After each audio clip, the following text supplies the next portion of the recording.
Hey, j'étais sur Vinted l'autre jour, je cherchais des Lego quand je suis tombé sur ce set, le Lego System 6879 Blizzard Baron. Et ouah, la bouffée de souvenirs que je me suis prise en pleine poire. Ce set sorti en 1993 appartenait à mon frère aîné, et qu'est-ce que j'ai pu jouer avec. C'était une époque qui aujourd'hui peut être difficile à concevoir pour celles et ceux qui sont nés après 2005. Il y avait peu ou pas de licences comme Batman, Star Wars, Marvel, Disney. C'était un âge, que dis-je, une ère, où Lego créait ses propres univers. Lego Space, Lego Town, Lego Castle, Lego Adventures ou encore Lego Pirate. De ces grands thèmes, il y avait des sous-thèmes avec par exemple Ice Planet 2002 auquel appartient le Blizzard Baron ou encore Rock Riders ou UFO. C'est de cette époque-là dont j'ai envie de vous parler aujourd'hui. Pour commencer, brisons la glace avec le set Blizzard Baron. Il peut sembler fébrile, mais n'oublions pas qu'il date de 1993. C'était les débuts des néons, du fluo, du tuning. On y retrouve des pièces transparentes fluo orange, emblématiques de ce sous-thème Lego. Beaucoup d'éléments peuvent servir à plusieurs fonctions et sont propices à l'imagination. Par exemple, les patins du véhicule peuvent être utilisés comme des skis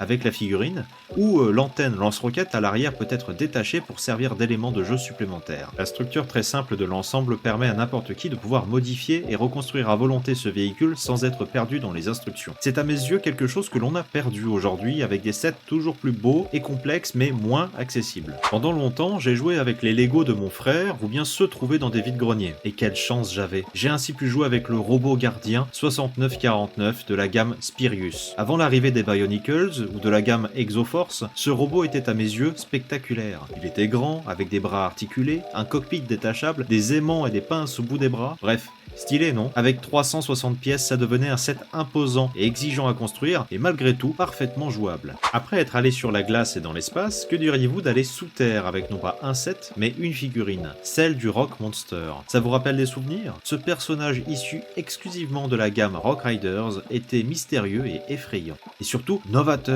Ça change des figurines humanoïdes standardisées. De cette gamme, je n'avais aucun set, mais des personnages équipements et accessoires, comme les disqueuses, le masque à oxygène, la clamolette, et j'en passe. Je les ai toujours quelque part dans mon stock, et je ne sais pas vous, mais moi j'adorerais que Lego refasse un jour une gamme Rock Riders de nos jours. Je vous propose de quitter le temps d'un set, les années 90, pour arriver en 2004, avec le 87-83 Chevalier Jaiko. On est en plein dans l'ère Bionicles, et la gamme Castle propose alors des personnages de grande taille, complètement articulés, issus de l'univers Knight's Kingdom. À l'instar des Bionicles, chaque personnage était identifié par un code couleur et un emblème. Dans mon cas, j'avais Jaiko, le chevalier aigle, le plus rapide de tous. Ce qu'il y avait d'intéressant, c'est qu'il y avait à la fois des pièces articulées et des pièces Lego classiques à clipper sur le corps. Ils n'auront certes pas marqué l'histoire de Lego, mais j'en garde de bons souvenirs. Petit instant digression, si vous aimez ce que je fais, abonnez-vous, c'est gratuit pour vous et moi ça m'aide énormément. Revenons à nos moutons, ou plutôt à nos Lego. Et pour finir, le set 6915 Warp Wing Fighter. Alors là, je crois que si Lego ressort une version modernisée, je craque direct. Et encore, je trouve déjà très moderne pour l'époque avec ses formes, ses éléments topographiés et pas simplement des stickers. Non mais regardez-moi ça, Star Wars, je vous aime,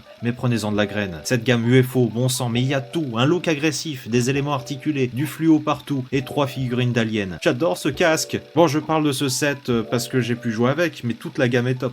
Pour ceux qui ont connu cette époque, j'espère avoir ravivé de bons souvenirs et pour les autres, vous avoir fait découvrir des petites pépites ludiques. Dites-moi en commentaire quel set Lego, parmi ceux que j'ai cités ou d'autres, vous replonge instantanément en enfance comme vous le voyez. Pensez bien sûr à vous abonner, liker, partager, je compte sur vous, merci encore et à bientôt. Tchuss!